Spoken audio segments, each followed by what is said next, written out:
નમસ્તે વિદ્યાર્થી મિત્રો, હાર્દિક સર એકેડમી યુટ્યુબ ચેનલમાં આપ સૌનું ખૂબ ખૂબ સ્વાગત છે। આજનો જે વિડીયો છે એમાં આપણે ચર્ચા કરશું 23મી સપ્ટેમ્બરના તમામ અગત્યના કરંટ અફેર। સૌથી પહેલા તો આપણી એન્ડ્રોઇડ એપ્લિકેશન ડાઉનલોડ કરી શકો છો। એન્ડ્રોઇડ એપ્લિકેશનમાં તમે આપણી કરંટ અફેરની પીડીએફ, ઈ બુક અથવા તો આપણે નવું ફીચર શરૂ કર્યું છે વર્તમાન પત્રિકા। તો વર્તમાન પત્રિકા અત્યાર માટે દરેક સ્ટુડન્ટ માટે ફ્રીમાં છે।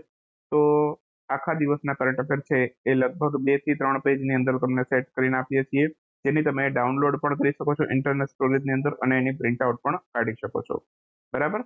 તો પ્રિન્ટઆઉટ કાઢવાના પર્પઝથી એની અંદર 2 થી 3 પેજમાં ફોન્ટને નાના રાખીને આપણે એ બધા કરંટ અફેર છે એક જ દિવસના 2 પેજની અંદર તમને સેટ કરી આપીએ છીએ એમસીક્યુ સાથે।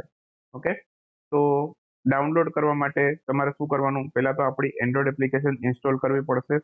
ઓટીપી વેરિફિકેશન કરો, મોબાઈલ નંબર નાખી તમારું નામ ને બધું જે પૂછે, બરાબર, ઈમેલ આઈડી ને બધું નાખો અને ત્યારબાદ છે તમને સાઇડ બારનો ઓપ્શન દેખાશે। સાઇડ બારમાં છે, બરાબર, તમને ફ્રી મટીરિયલનો ઓપ્શન હશે। ફ્રી મટીરિયલમાં જઈ અને તમને વર્તમાન પત્રિકાનો ફોલ્ડર દેખાશે। તો એ ફોલ્ડરમાંથી તમે જેટલી પણ વર્તમાન પત્રિકાઓ છે તમે ડાઉનલોડ કરી શકો છો। આ એક એનો સ્ક્રીનશોટ છે। વિડીયો શરૂ કરું એ પહેલા 2 પ્રશ્નો તમને પૂછીશ।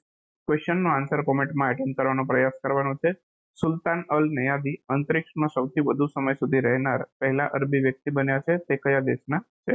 ઓપ્શન આપેલા છે તમને, આમાંથી તમારે કહેવાનું છે કે કયા દેશના છે। અને બીજો ક્વેશ્ચન એવો છે કે COVID-19 બાદ પ્રથમ વખત ગાંધી વોક છે એનું આયોજન કરવામાં આવેલું છે।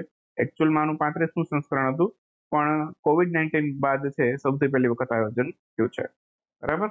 તો કયા દેશમાં આનું આયોજન થયું છે એ તમારે કહેવાનું છે કોમેન્ટ બોક્સની અંદર। Gandhi walk, clear? તો આજના 2 પ્રશ્નો તમારા માટે છે। સૌથી પહેલો ક્વેશ્ચન હવે આજના કરંટ અફેરમાં આપણે શરૂ કરી દઈએ આજનો વિડીયો। હાલમાં જ ગ્લોબલ ક્રિપ્ટો એડોપ્શન ઇન્ડેક્સ છે, એમાં ક્રિપ્ટો કરન્સીને અપનાવનાર દેશો છે એમાં કયો દેશ ટોચના સ્થાન ઉપર રહ્યો છે? તો ક્રિપ્ટો કરન્સી જેમાં સૌથી વધુ રોકાણ કર્યું હોય કોઈ દેશે તો એ આપણો ભારત છે, બરાબર। ઓપ્શન ડી આપણો આન્સર છે। સરકારે ક્રિપ્ટો કરન્સીમાં લોકો ઇન્વેસ્ટ ના કરે, ઓકે, એ માટે ઘણા પ્રયત્ન પણ કર્યા છે, ઇલીગલ પણ જાહેર કર્યું હતું, પરંતુ છતાં પણ આપણું 2022માં ક્રિપ્ટો કરન્સીની અંદર ઇન્વેસ્ટમેન્ટમાં ભારત ટોચના સ્થાન ઉપર છે, ક્લિયર? તો ઓવરઓલ ઇન્ડેક્સની અંદર ભારત પ્રથમ સ્થાન ઉપર છે, બીજા ક્રમે નાઇજીરિયા છે, ત્રીજા ક્રમે વિયેતનામ છે। કુલ 154 દેશોનો સમાવેશ આની અંદર કર્યો છે। ચોથા ક્રમ ઉપર અમેરિકા છે અને 5મા ક્રમ ઉપર યુક્રેન છે। તો બસ એટલા ગણતરીના 5 દેશોને તમારે યાદ રાખવાના છે, બીજું કશું યાદ રાખવાની જરૂરિયાત નથી, બરાબર। તો આ ઇન્ડેક્સમાં ભારતનો ક્રમ, બરાબર, એ પહેલો જ છે।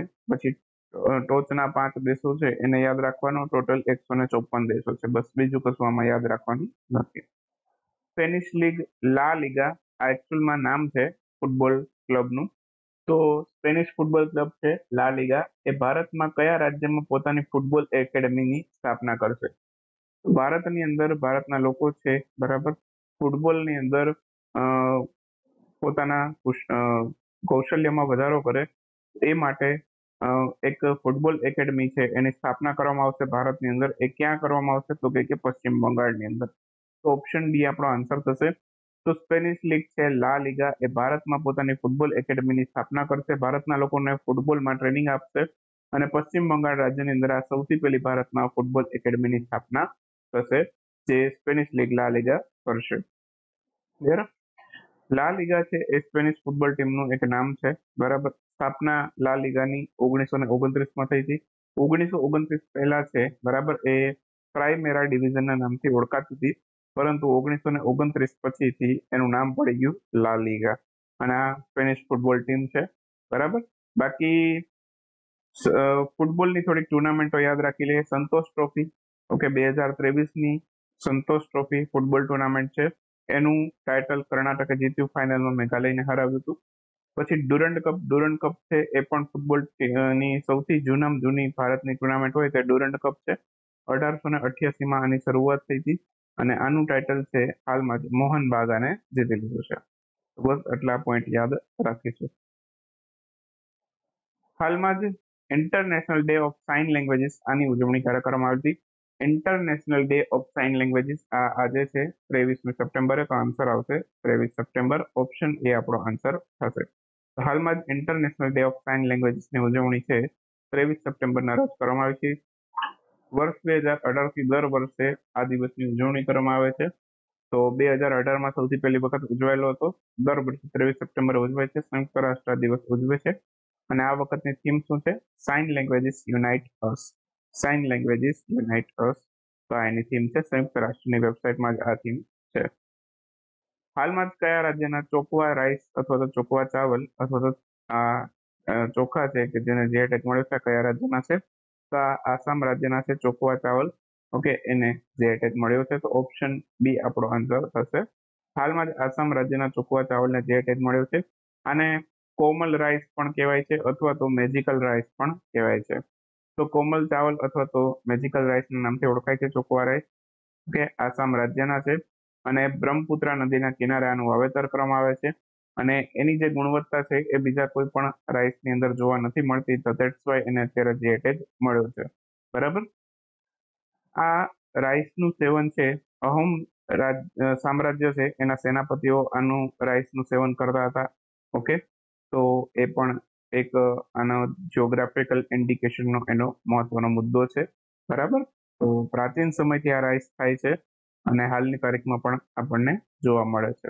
બરાબર, તો ખાસ યાદ રાખજો। જેમ આપણામાં કેમ છે સોલંકી યુગ ને વાઘેલા વંશ ને બધા એ શાસન કરેલું છે। બરાબર, તો એવી જ રીતે આસામ રાજ્યની અંદર અહોમ સામ્રાજ્ય છે એનું મહત્વનું શાસન હતું। બરાબર, તો એટલું આપણામાં સોલંકી વંશનું વાઘેલા વંશનું એટલું મહત્વ છે, એવું જ એટલું મહત્વ છે ત્યાં અહોમ સામ્રાજ્યનું છે। બાકી થોડાક અગત્યના જે ટેગ યાદ રખાવું જે રાઈસની સાથે સંકળાયેલા છે, જેમ કે નગરી દુબરાજ ચાવલ છે છત્તીસગઢના ધમતારી જિલ્લામાં થાય છે અને જે ટેગ મળ્યો તો હમણાં જ। મુશક બુદ્ધજી રાઈસ એ જમ્મુ કાશ્મીરના છે એને જે ટેગ મળતો। મિર્ચા રાઈસ છે બિહારના, એને જે ટેગ મળેલો। આદમચીની ચાવલ ઉત્તર પ્રદેશના, એને પણ જે ટેગ મળેલો છે। અને આસામ રાજ્યની વિશે એક બહુ અગત્યનો મુદ્દો યાદ રાખજો, સૌથી પહેલી અંડરવર્લ્ડ સુરંગ બનશે નુમાલીગઢથી ગોપુર ખાતે। બરાબર, તે પણ અગત્યનો પોઈન્ટ છે। વન નેશન વન ઇલેક્શન માટે કુલ કેટલા સદસ્યની કમિટીનું ગઠન કરવામાં આવેલું છે? તો કુલ 8 સદસ્યની કમિટીનું ગઠન કર્યું છે। આના અધ્યક્ષ કોણ છે? તો કે રામનાથ કોવિંદ। ઓકે, તો રામનાથ કોવિંદ છે, બરાબર, 8 સદસ્યોની કમિટી બની છે વન નેશન વન ઇલેક્શન માટે અને આ કમિટીના અધ્યક્ષ છે રામનાથ કોવિંદ। કયા કયા સભ્યો છે? 8માંથી એક તો રામનાથ કોવિંદ થઈ ગયા, બાકીના 7 કોણ છે? અમિત શાહ પણ છે આની અંદર, અધીર રંજન ચૌધરી છે, ગુલામ નબી આઝાદ છે, ત્યારબાદ એનકે સિંહ પણ છે અને સુભાષજી કશ્યપ, હરીશ સાલ્વેને તમે કદાચ ઓળખતા હોય તો જે કુલભૂષણ જાદવનો કેસ લડ્યો હતો માત્ર 1 રૂપિયાના ટોકન ફી ઉપર, અને બાકી જે હૈદરાબાદના નિઝામનો કેસ હતો, બરાબર, ભારત તરફથી, એ પણ એમણે લડેલો હતો। બંનેમાં એમનો વિજય થયેલો હતો। બરાબર, બાકી સંજય કોઠારી એ પણ આ કમિટીની અંદર છે।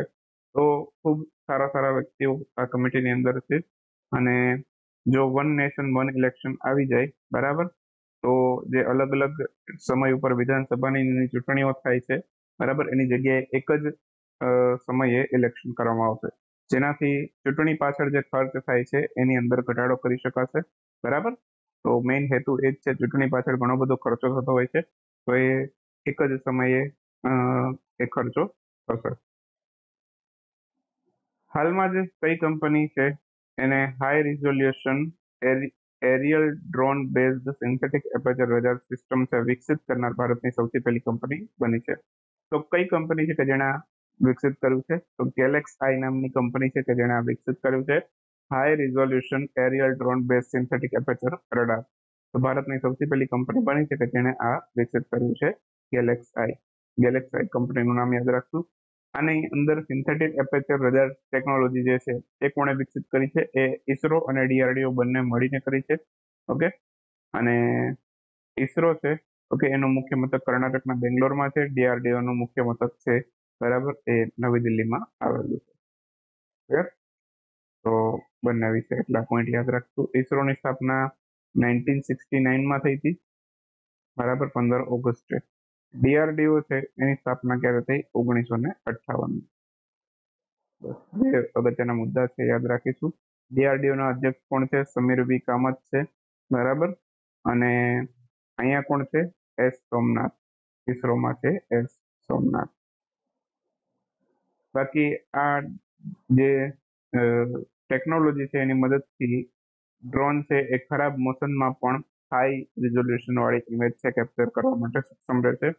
આ જે કંપની છે ગેલેક્સાઈ, એની શરૂઆત થઈ 2021માં આઈઆઈટી મદ્રાસ ખાતે ત્યાંની શરૂઆત થઈ હતી. વિશ્વની સૌથી ઊંચી નટરાજની પ્રતિમા ભારત મંડપની અંદર દિલ્હી ખાતે સ્થાપવામાં આવી છે. તો આની ઊંચાઈ કેટલી છે? તો વિશ્વની સૌથી ઊંચી નટરાજની પ્રતિમા છે, કુલ આની ઊંચાઈ છે 27 ફૂટ. બરાબર, 27 ફૂટ. મીટર વાળો ઓપ્શન આપ્યો હોય તો ધ્યાન રાખવું, ફૂટ ઉપર ફોકસ કરવાનું. તો 27 ફૂટની પ્રતિમા છે, નટરાજની પ્રતિમા છે.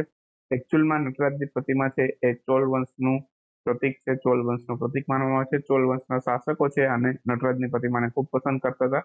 તો અહીંયા વિશ્વની સૌથી મોટી નટરાજની પ્રતિમા ભારત મંડપમ નવી દિલ્હીમાં બન્યું છે, ત્યાં મૂકવામાં આવેલી છે. વજન આનું 18 થી લઈને 20 ટન સુધીનું છે. બરાબર, અને આના વાસ્તુકાર પણ છે. તો તમિલનાડુના સ્વામીમલાઈ નામના સ્થળના તમામ વાસ્તુકારો, ઘણા બધા વાસ્તુકારો છે જેણે આ મૂર્તિ છે એને ડિઝાઇન તૈયાર કરી છે. અને આના મૂર્તિકાર પણ છે. મૂર્તિકાર છે રાધા કૃષ્ણ સતપતિ, જેણે મૂર્તિ બનાવી છે. બરાબર, એમનું નામ છે રાધા કૃષ્ણ સતપતિ. અને ભારત મંડપમ જેમણે બનાવ્યું એના વાસ્તુકાર છે સંજયસિંહ, એમને પણ યાદ રાખીશું. તો બસ 3-4 અગત્યના મુદ્દાઓ છે જે આમાંથી તમારે યાદ રાખવાના છે. આમાંથી જો તમારા ક્વેશ્ચન આવવાના હશે તો આમાંથી નીકળી જશે. હાલમાં જ કયા રાજ્યના અંદર છે નોઆખાઈ મહોત્સવનું આયોજન કરવામાં આવ્યું છે? નોઆખાઈ મહોત્સવ છે આ ઓડિશાનો મહત્વનો તહેવાર છે, તો આન્સર આવશે ઓડિશા. ધનુજાત્રા ઓડિશાનો તહેવાર છે. આ ઉપરાંત જે રથયાત્રા છે, બરાબર, જગન્નાથપુરીની યાત્રા છે, તો એ પણ ઓડિશાના પુરીનો બહુ અગત્યનો તહેવાર છે.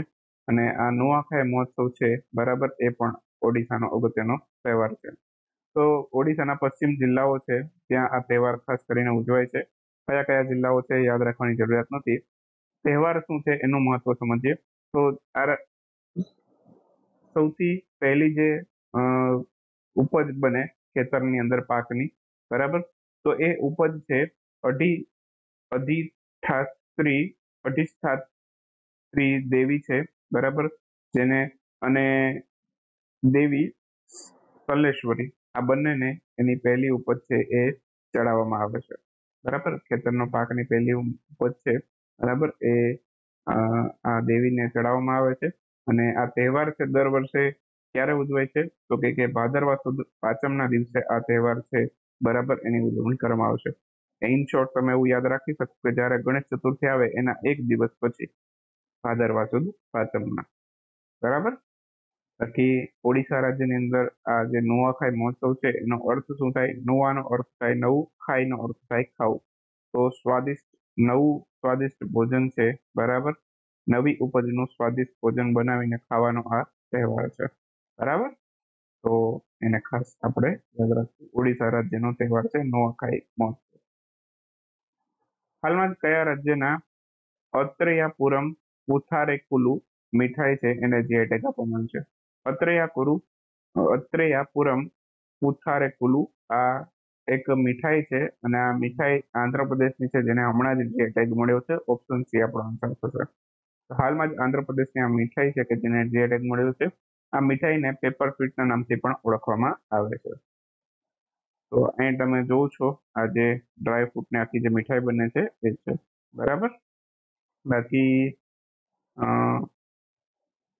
થોડાક જીઆઈ ટેગ સાથે સંકળાયેલા અગત્યના મુદ્દા તમને કહું તો કોઈ પણ પ્રોડક્ટ છે એને જીઆઈ ટેગ ક્યારે મળે? તો કાં તો એની વિશેષ ઉત્પત્તિ હોય, વિશેષ ગુણવત્તા અથવા તો વિશેષ ઓળખ ધરાવતી હોય ત્યારે એને જીઆઈ ટેગ મળે, બરાબર. તો આને જીઆઈ ટેગ મળ્યો છે તો કાં તો એની વિશેષ ઉત્પત્તિ, વિશેષ ગુણવત્તા અથવા તો વિશેષ ઓળખના કારણે એને આ જીઆઈ ટેગ મળેલો હશે. ક્લિયર?